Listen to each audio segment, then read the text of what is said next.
Hello friends, पहल classes VNS में आप सभी का स्वागत है। भारतीय राजनीतिक विचारकों की इस कड़ी में आज हम लोग मोहम्मद इकबाल का अध्ययन करेंगे। मोहम्मद इकबाल के बारे में अगर हम लोग देखें तो इनको एक महान कवि, शायर, धार्मिक दार्शनिक, राजनीतिक आदर्शवादी या मुस्लिम जो नवोत्थान करने के समर्थक के रूप में जानते हैं। ये और इससे पहले इनको हम सारे जहाँ से अच्छा है हिंदुस्तान हमारा की रचना करने के नाम से भी काफ़ी ज़्यादा पॉपुलर हुए हैं। फिर अब हम लोग आते हैं आगे इनके जन्म की बात करते हैं। तो मोहम्मद इकबाल का जन्म 9 नवंबर 1877 को पंजाब के सियालकोट में हुआ। पंजाब के सियालकोट में इनके पिता और दादा, इनके पिता रतन लाल ने इनका जन्म कश्मीरी पंडित के हिंदू धर्म में हुआ था। इनके पिता रतन लाल ने हिंदू धर्म त्याग करके इस्लाम धर्म स्वीकार कर लिया, जिसके पश्चात इनके पिता का नाम नूर मोहम्मद हो जाता है। नूर मोहम्मद। फिर उसके बाद इनकी शादी, यानी कि इनके पिता की शादी मुस्लिम महिला इमाम बीबी से होती है। इमाम बीबी यानी कि इनकी माता। और आगे अब हम लोग इनकी शिक्षक दीक्षा की बात करें तो इकबाल 4 वर्ष की उम्र में ही कुरान की शिक्षा प्राप्त की, यानी कुरान पढ़ना सीखते हैं। फिर उसके बाद इन्होंने अरबी भाषा को भी सीखा, जिसको सिखाने के लिए इनके शिक्षक सैयद मीर हसन। आगे फिर देखें तो ये अपना 10वीं की शिक्षा प्राप्त करते हैं 1893 में इन्होंने 10वीं पास किया। पंजाब के सियालकोट में ही स्कॉट मिशन कॉलेज था, वहाँ से। फिर आगे इन्होंने 1899 में देखे तो एमए की शिक्षा प्राप्त करते हैं। फिर उसके बाद आगे की उच्च शिक्षा की बात करें अगर हम लोग, तो ये उच्च शिक्षा प्राप्त करने इंग्लैंड चले जाते हैं। तो 1905 में ये इंग्लैंड चले जाते हैं उच्च शिक्षा ग्रहण करने के लिए। 1906 में बीए की डिग्री ये प्राप्त करते हैं। 1906 में इन्होंने बीए की डिग्री प्राप्त की कैम्ब्रिज विश्वविद्यालय के ट्रिनिटी कॉलेज से। ट्रिनिटी कॉलेज है कैम्ब्रिज यूनिवर्सिटी में, वहाँ से इन्होंने बीए की डिग्री प्राप्त की। फिर 1907 में वो आगे चले जाते हैं अपनी पीएचडी, आगे की शिक्षा लेने के लिए, पीएचडी करने के लिए वो 1907 में जर्मनी चले जाते हैं।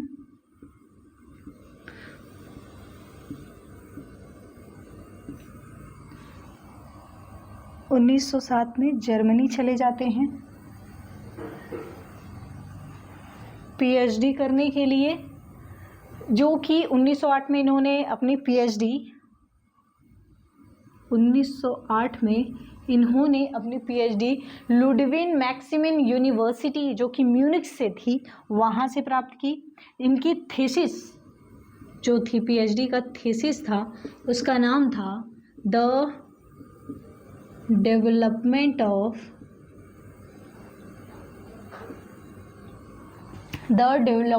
Of metaphysics in Persia. –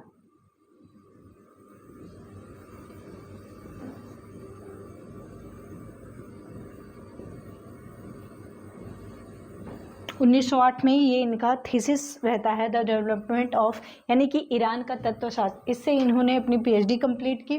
फिर उसके बाद अगर हम लोग देखें तो 1922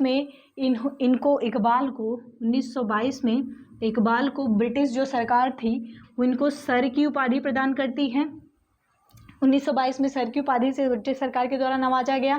फिर 1926 में ये पंजाब विधानसभा के लाहौर सीट से लड़ते हैं, वहाँ पे जीतते भी हैं। पंजाब विधानसभा की सीट जीतते हैं लाहौर से। विधानसभा की सीट लाहौर की सीट थी, वहाँ से इलेक्शन लड़ते हैं और वहाँ से ये निर्वाचित भी होते हैं। फिर 1928-29 के बीच अगर हम लोग देखें तो मद्रास में भाषण दिए हुए हैं, इस्लाम पर व्याख्यान दिए हुए हैं, 6 व्याख्यान रहा है, वो काफ़ी ज़्यादा पॉपुलर रहा है, तो उसको देते हैं 1928 और 29 के बीच में। जिसके पश्चात ही अगर देखा जाए तो जो इरविन था वो इनको इंग्लैंड भेजता है, वहाँ पे धर्म और दर्शन पर, ऑक्सफोर्ड यूनिवर्सिटी में भेजता है धर्म और दर्शन पर व्याख्यान करने के लिए, और साथ ही साथ इरविन के द्वारा ही इनको गोलमेज सम्मेलन में पार्टिसिपेट करने के लिए न्योता भी दिया जाता है। तो 1928-29 तक इनका ये कार्य रहा। फिर उसके बाद अगर देखें 1930 में ये मुस्लिम लीग के अध्यक्ष बनते हैं। 1930 में मुस्लिम लीग के अध्यक्ष बनते हैं, अध्यक्ष के रूप में अध्यक्ष बनते हैं मुस्लिम लीग के।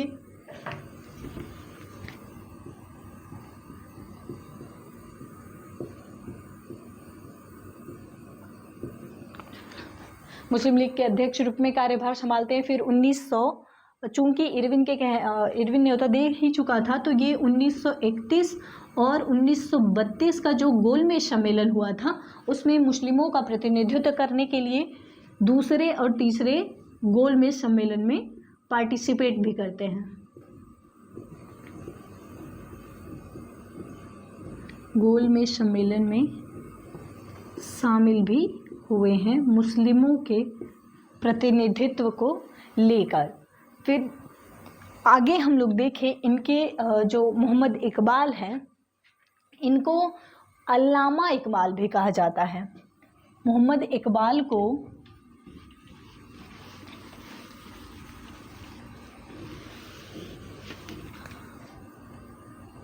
अल्लामा इकबाल,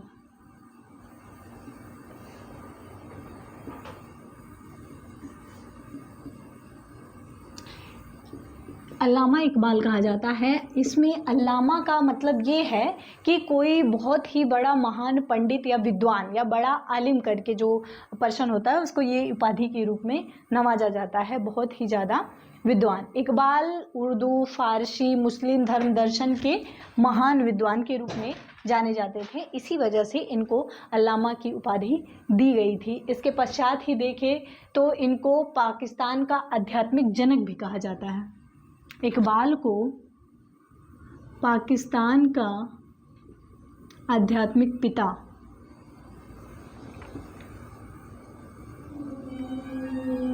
आध्यात्मिक पिता या जनक के रूप में जाना जाता है। उसके बाद ही इन पर आगे कमेंटेटर्स की बात करें तो बहुत सारे ऐसे कमेंटेटर्स हैं जिन पर कमेंट किए हैं, जैसे विद्वान हरमन हेम्स है, वो कहते हैं कि इकबाल के ज़बरदस्त काम 3 दुनियाओं से जुड़ा हुआ है, जैसे कि उसमें से पहला है भारत का, दूसरा हुआ इस्लाम का और तीसरा पश्चिमी चिंतन का। इसके साथ ही कैम्ब्रिज यूनिवर्सिटी में इनके टीचर थे आर ए निकलसन। उन्होंने इनको कहा है कि यह अपने समय के साथ असहमति रखने वाला पहले व्यक्ति हैं। राजमोहन गांधी भी इन पर कमेंट किए हैं। वो बताते हैं कि इकबाल ने हिम्मत के साथ गाया और समझदारी के साथ कदम उठाया है। इसके साथ ही एक विचारक है अप्पा दुराई, उनकी बुक है पॉलिटिकल थॉट इन इंडिया। ये अप्पा दुराई,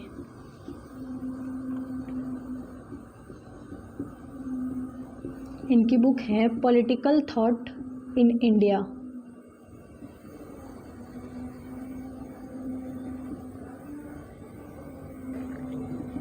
इस पॉलिटिकल थॉट इन इंडिया इस पुस्तक में अप्पादुराई कहते हैं कि इकबाल जो है वो शुरुआत में तो देशभक्ति और मातृभूमि से प्रेम पूर्वक परिपूर्ण रचनाएं लिखते थे, लेकिन बाद में वे प्रचंड राष्ट्रवादी और धार्मिक कट्टरपंथी के रूप में परिवर्तित हो गए हैं। और वो बताते हैं कि अतः इकबाल मुस्लिम राष्ट्रवाद और धर्म की राजनीति पर अपने विचारों के कारण ही पॉपुलर हुए हैं या प्रसिद्ध हुए हैं। उन्होंने मुसलमानों के लिए पृथक राज्य के रूप में सिद्धांत का प्रचार किया या उसका प्रतिपादन किया। तो ये अपनी book political thought in India में अप्पादुराई के द्वारा कही गई है। इसके साथ ही अगर हम इकबाल के पॉलिटिकल थॉट की बात करें तो जैसे कि वो जब भी भारत लौट कर आते हैं तो उसके पश्चात ये यहाँ पर लौट कर आने के बाद बैरिस्टर की एजुकेशन मतलब वकील का प्रैक्टिस करते हैं, उसको प्रैक्टिस करने लगते हैं। फिर उसके बाद ही देखिए वो आते ही मुस्लिम लीग में शामिल हो जाते हैं।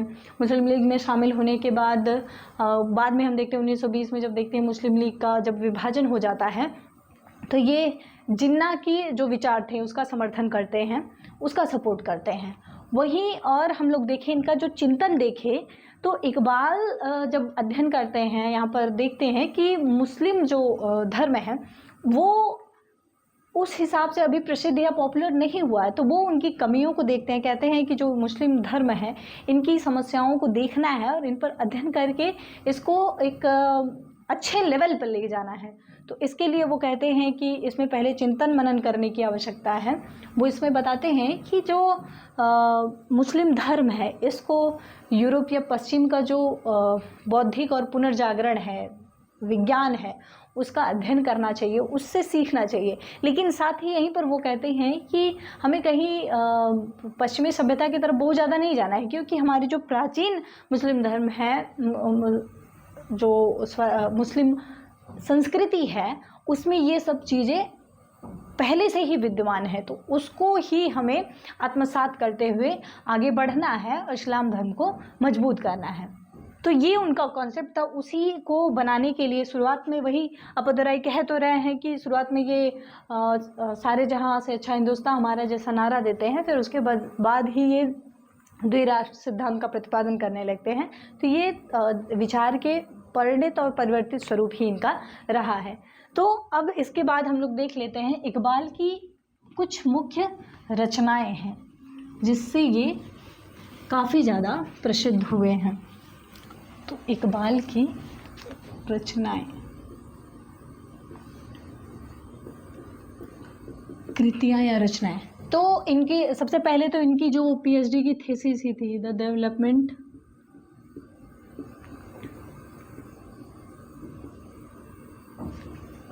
ऑफ मेटाफिजिक्स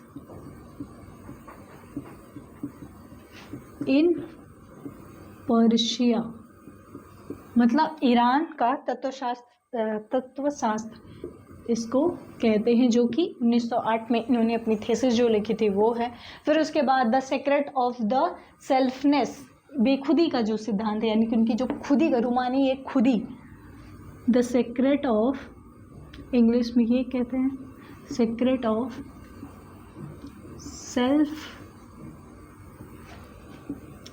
सेल्फनेस,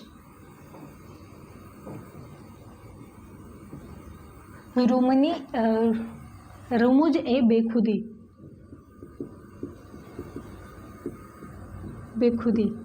ये है। फिर उसके ये आती है 1918 में इनकी आती है। फिर उसके पश्चात देखें तो the call of marching bell,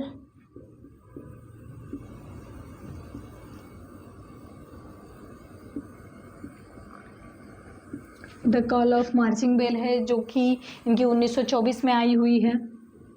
फिर उसके बाद हम लोग देखें तो reconstruction of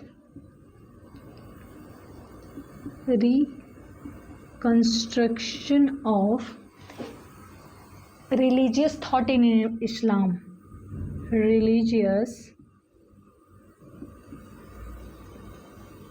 thought in Islam, इनके बुक से क्वेश्चन बन चुके हैं नेट में, जो कि 1930 में आई हुई है, reconstruction of religious thought in Islam. फिर उसके बाद जाविद नामा है जो इनकी, जाविद नामा, ये 1932 में आई है। और इस पुस्तक की तुलना जो दाते की पुस्तक है डिवाइन कॉमेडी उससे की जाती है, जिसको बोला जाता है कि यह अमरत्व की पुस्तक है। यानी इसकी तुलना हम दाते की पुस्तक डिवाइन से की जाती है, करते हैं, डिवाइन कॉमेडी। कॉमेडी सी करते हैं। इसको अमरत्व की पुस्तक कहा जाता है। असरार बेखुदी, असरार खुदी, असरार खुदी, ये भी इनकी पुस्तक है जो कि 1915 में आई है। फिर उसके बाद देखें तो बागे दरा, पंगे दरा या बागे दरा बोला जाता है, बागे दरा। और मैसेज फ्रॉम द ईस्ट, पयाम मशरिक, पयाम मशरिक।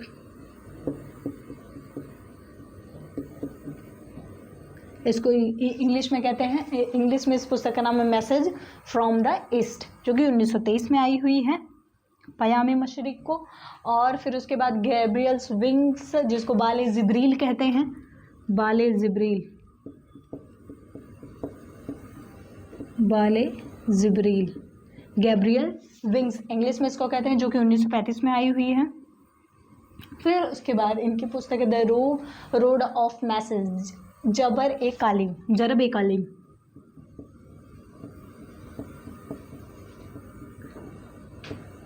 इसको इंग्लिश में द रोड ऑफ मैसेज कहते हैं, 1936 में आई हुई। तो ये इनकी कुछ महत्वपूर्ण बुक्स थी, जो कि Rumuz Bekhudi, development of metaphysics in Persia, the call of marching bell,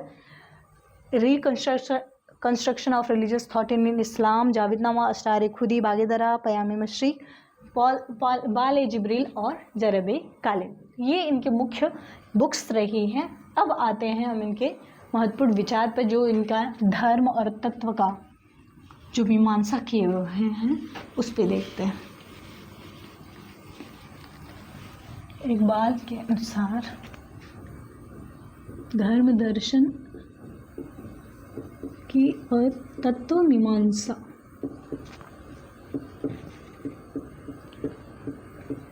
इसमें से इनका पहला टॉपिक है परमात्मा, परम आत्मा पर, परम या परम अहम के रूप में।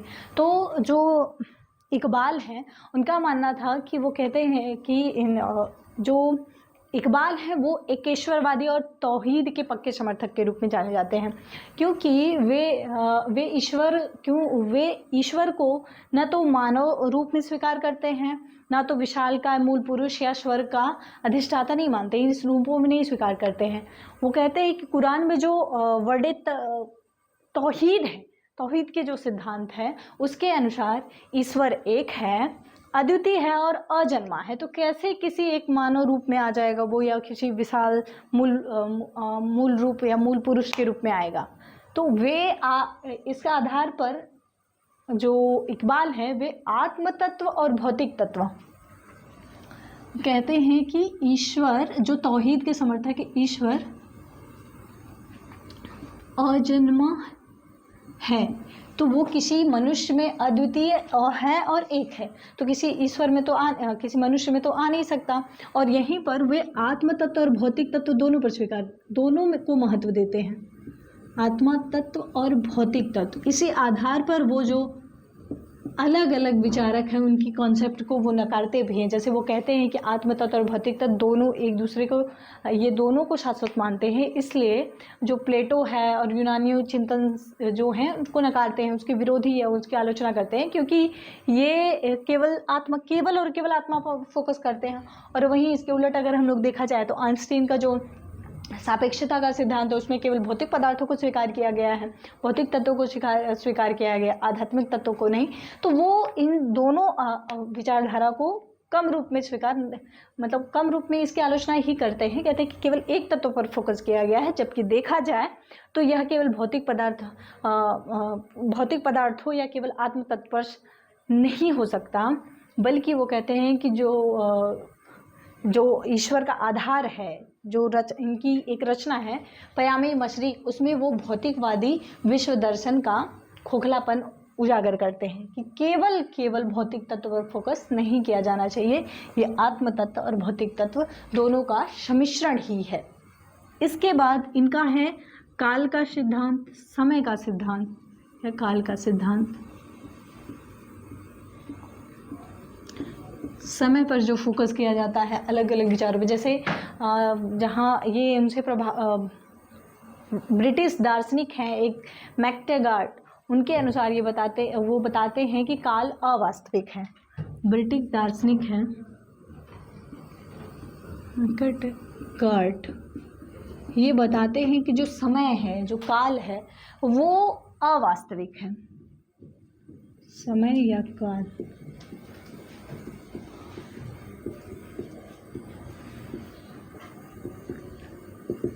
अवास्तविक है। कोई भी घटना अतीत, वर्तमान या भविष्य की है, जो उस अगर है भी तो वो उस समय के मनुष्य की दृष्टि से ही देखा या कहा जा सकता है, जो उस घटना के संबंध में विचार करता है या सोचता है या उस पर काम करता है।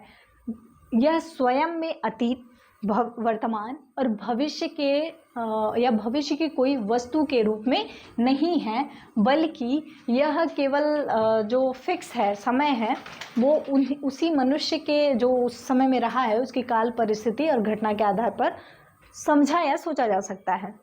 इकबाल मैक्टेगार्ट के साथ साथ ही जो यूनानी और हिंदुओं का विचार रहा, हिंदू दार्शनिकों का जो दृष्टिकोण या विचार रहा है, उससे भी ये असहमत ही होते हैं कि काल की गति या चक्र होती है। काल एक समय के या गति के साथ उसके अपने रहस्य हैं, वो परिवर्तित होता है। इन सब चीज़ों को वो नहीं स्वीकार करते हैं। इकबाल बताते हैं कि काल की अवस्था के बारे में वो कहते हैं कि इससे प्रभावित है वो एक फ्रांसीसी दार्शनिक है बर्गशा, उसी के विचार से संबंधित ये जो काल का सिद्धांत है उससे प्रभावित है दार्शनिक बर्गशा।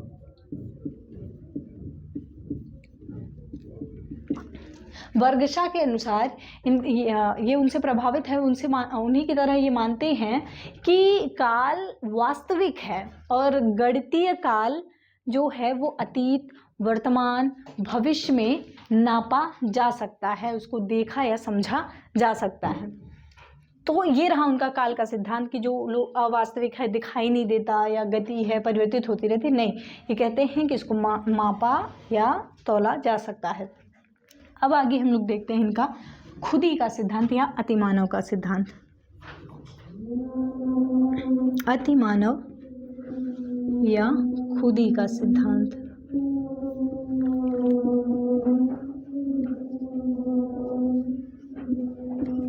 इकबाल के अनुसार इकबाल खुदी के सिद्धांत का प्रतिपादन करते हैं। वो कहते हैं कि केवल जो आत्मा ही नहीं, केवल मनुष्य की आत्मा ही नहीं, बल्कि मानव के संपूर्ण व्यक्तित्व के समाज को समाहित करता है। जो खुदी है, खुदी का सिद्धांत केवल मनुष्य की आत्मा नहीं बल्कि संपूर्ण विकास को समाहित करता है, क्योंकि इकबाल आत्मा और शरीर दोनों के गुणों में किसी भी प्रकार का अंतर नहीं मानते हैं, एक ही मानते हैं कि आत्मा या गुण एक ही है। खुदी व्यक्ति के व्यक्तित्व के विकास की चरम अवस्था है।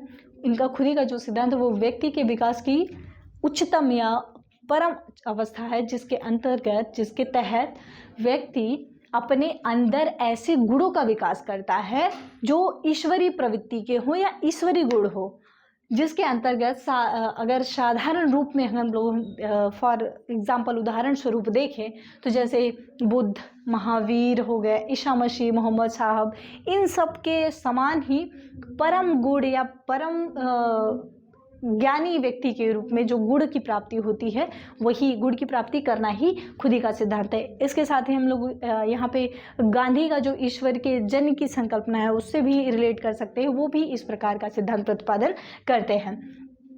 खुदी को प्राप्त करने के लिए वो बताते हैं कि खुदी प्राप्त के लिए याचना की बजाय खुदी जो है इसको प्राप्त करने के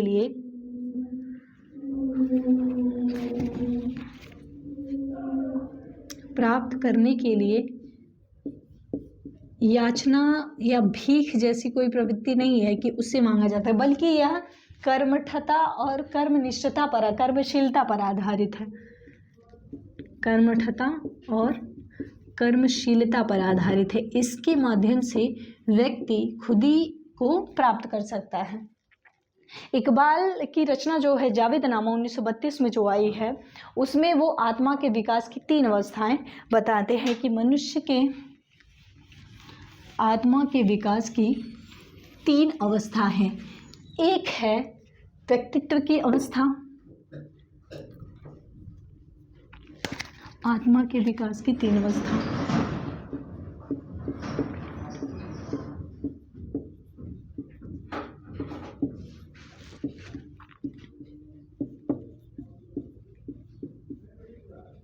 तीन अवस्था इसमें से देखा जाए तो एक है व्यक्तित्व की अवस्था।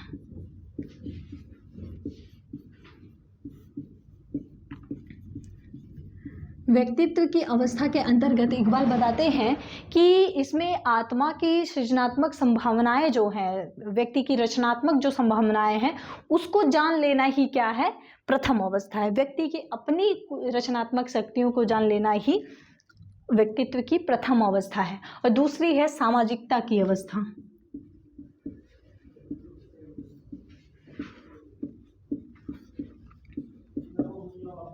सामाजिकता की अवस्था, सामाजिकता की अवस्था में वो बताते हैं कि यह दूसरा चरण है जिसके अंतर्गत व्यक्ति अपनी आत्मा, जो एक आत्मा है, वो अपनी आत्मा के साथ साथ दूसरों के कल्याण या दूसरी आत्मा के संदर्भ में भी देख सकता है या देखता है, वही इसकी दूसरी अवस्था हो गई। तीसरी है परम अवस्था।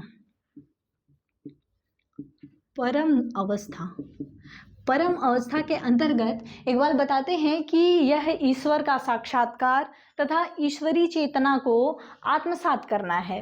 ईश्वरीय गुणों को, जो कि वो बता रहे हैं, खुद ही के सिद्धांत में वो बता रहे हैं कि वो ईश्वरीय गुण को प्राप्त कर ले, ईश्वरत्व की गुणों को प्राप्त कर ले, वही उसका तीसरी अवस्था है। और यह सबसे उच्चतम और अच्छी अवस्था के रूप में जाना जाता है। इसी के साथ ही वो खुद ही के सिद्धांत का 3 नियम भी बताते हैं। वैसे यहाँ पर हम लोग देखें तो इनके जो आत्मा के विकास की 3 अवस्था है, इसमें न केवल इंडिविजुअलिटी पर, यानी कि केवल व्यक्ति पर फोकस न करके ये कहीं ना कहीं सामाजिक रूप से लोगों के कल्याण की भावना को प्रोत्साहित करने की बात करते हैं। अब आगे हम लोग देखते हैं खुदी के, इनके खुदी के जो खुदी का जो सिद्धांत है, इसके 3 नियम हैं, प्राप्त करने के 3 नियम। इन 3 नियम के अंतर्गत देखिए, प्रथम नियम है कि धर्म की आज्ञाओं का पालन करना। धर्म की आज्ञाओं का आप पालन करिए, ये पहला नियम हुआ, खुदी को प्राप्त करने के लिए पालन करना। दूसरा नियम हुआ कि आत्मनियंत्रण, अपने ऊपर नियंत्रण रखना, आत्मनियंत्रण रखना। कहीं ना कहीं हम इनके गांधी के विचारों से जोड़ सकते हैं कि वो भी आत्मनियंत्रण, जो स्वराज्य है उसमें वो व्यक्ति के स्तर पर आत्मनियंत्रण को, इस व्यक्ति का खुद के ऊपर शासन की बात स्वीकार करते हैं। ठीक उसी प्रकार ये धर्म की आज्ञाओं का पालन करना, आत्मनियंत्रण रखना। और तीसरा है कि पृथ्वी पर ईश्वर का प्रतिनिधि बनकर रहना। पृथ्वी पर ईश्वर का प्रतिनिधि बनकर रहना, ये इनका खुदी बनकर रहना, खुदी के 3 नियम हैं जिसके अंतर्गत ये बताते हैं अगर प्राप्त करना है उस स्थिति को, परिस्थिति को प्राप्त करना है, धर्म की आज्ञाओं का पालन करना होगा, आत्मनियंत्रण रखना होगा और पृथ्वी पर ईश्वर का प्रतिनिधि बनकर रहना होगा। इकबाल ये जो खुदी का सिद्धांत है वो जर्मन जो दार्शनिक नीत्शे हैं उनसे ग्रहण किए हुए हैं, किंतु इकबाल का जो अति मानव का जो सिद्धांत है, यानी कि खुदी का सिद्धांत है, वो नीत्शे के क्या जो अति मानव का सिद्धांत है उसकी तरह जो ईरान के भूस्वामी वर्ग के अभिजात जो तंत्र हैं, गुण हैं, उन अभिजात तंत्रीय गुणों का प्रतिनिधित्व करने वाला नार्डिक जाति का स्वकेशी नरपशु नहीं है कि जो वो नीत्शे कहता है कि एक अतिमानव होगा, उससे तुलना नहीं करते, बल्कि इनका जो है वो आत्मसंयमी ईश्वरीय प्रतिनिधि होता है, न कि नार्डिक जाति का नरपशु। तो ये रहा इनका खुदी का सिद्धांत, जिसके अंतर्गत कहते हैं वो ईश्वरी गुण को जो व्यक्ति होगा व्यक्तित्व विकास में बल देते हुए, अपना विकास करते हुए साथ ही साथ सामाजिक कल्याण पर फोकस करेगा। क्योंकि ये जो खुदी का सिद्धांत है इसमें लगता तो केवल एक पर्सन है कि किसी एक व्यक्ति का विकास, जबकि एक व्यक्ति के विकास के साथ साथ ही सामाजिक कल्याण या ईश्वरीय गुणों को अपनाने की बात करते हैं। तो इनके आगे का सिद्धांत हम लोग देखेंगे सेकेंड पार्ट में। तब तक के लिए धन्यवाद।